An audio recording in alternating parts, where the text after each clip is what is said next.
most people learn tarot completely backwards. They memorize key words, they panic when they forget the meanings, they get scared of cards like the Death or the Tower card, and they end up reading tarot like a robot instead of actually understanding the energy.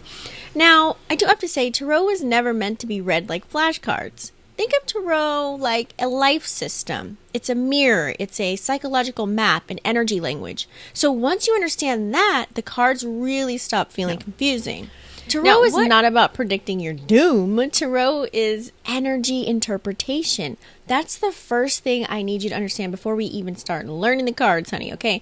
The cards are reflecting, it could be patterns, it could be emotions, it could be cycles, it could be subconscious beliefs, it could be spiritual lessons, choices, possible outcomes.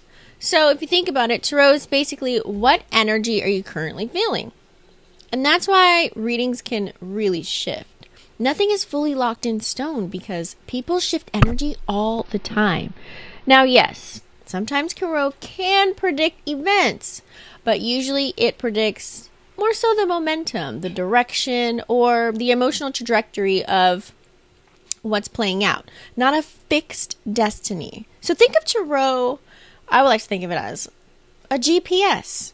If you keep driving the same direction, you'll likely arrive at the same destination. But if you turn, the route changes. So beginners think, what card does this mean?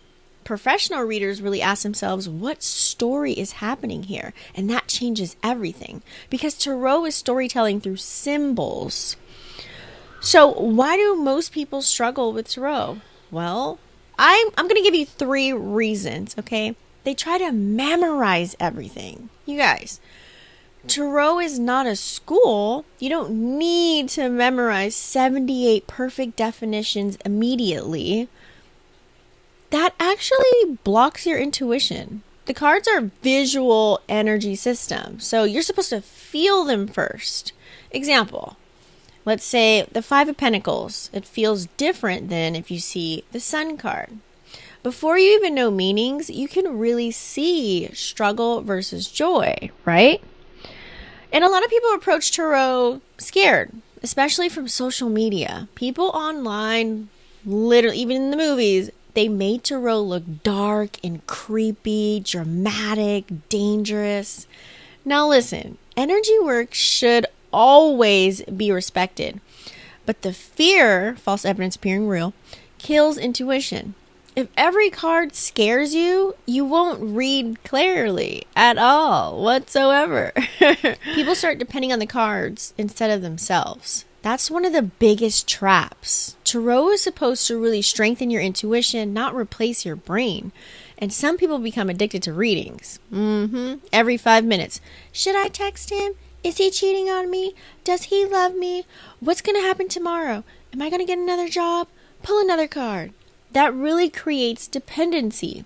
Healthy tarot just really helps you, I like to say, gain clarity, see patterns, understand yourself, and become a little bit more empowered, not obsessed. What does this deck actually represent?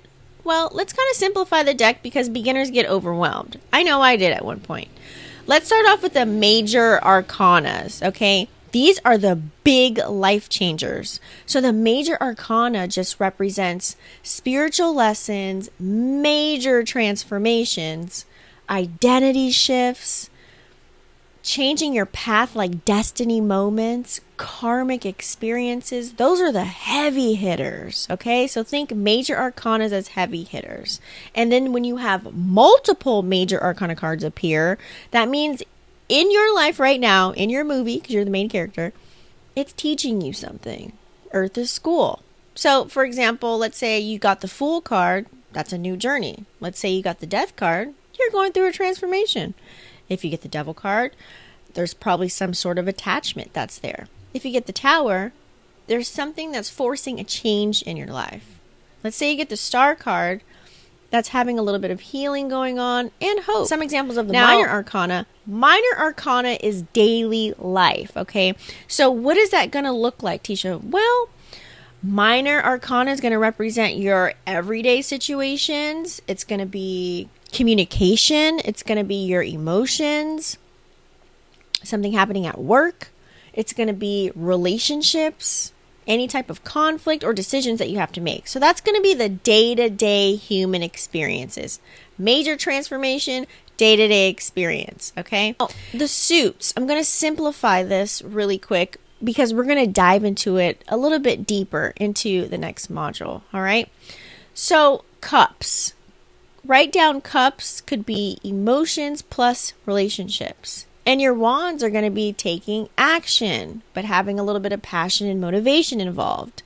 And then you have the swords. That's going to be your thoughts, your communication, maybe some conflict. Pentacles. We know that's money, stability, and your physical life. That's it. So don't overcomplicate tarot in the beginning, all right? Let's go on and discuss this. We have to talk about the traps, okay? I wasn't going to add this in, but we're going to add it in.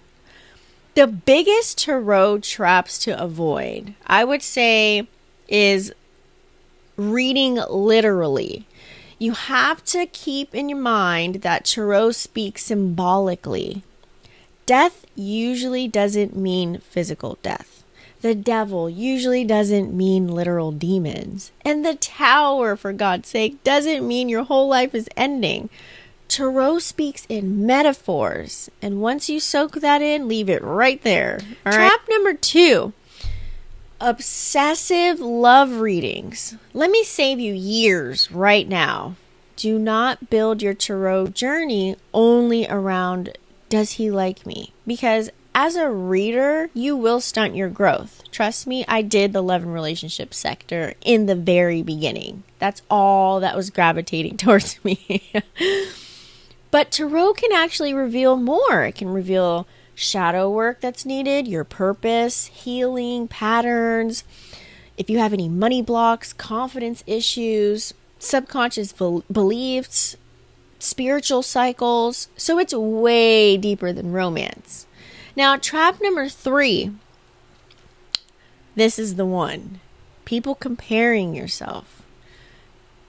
Comparing yourself to other readers online.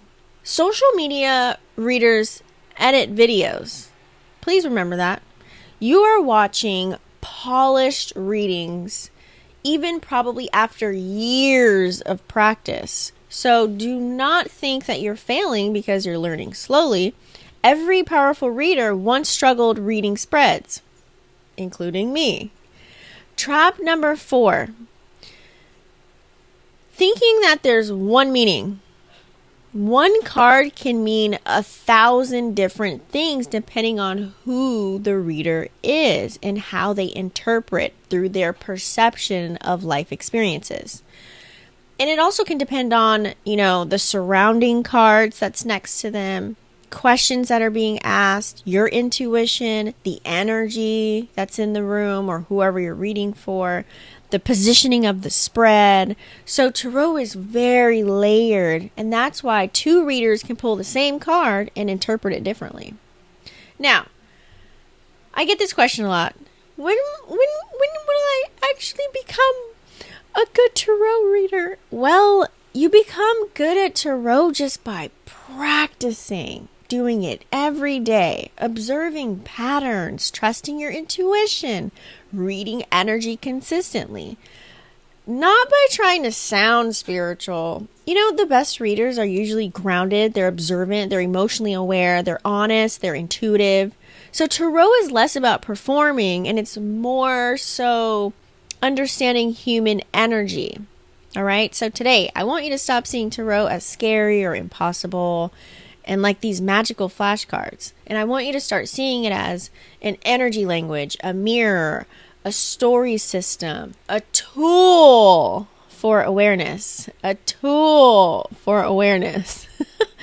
Because once you understand that, reading tarot becomes way easier. So in the next lesson, I'm going to teach you how to actually connect to your deck, shuffle properly, pull some cards, start activating your intuition without overthinking every little thing. So let's get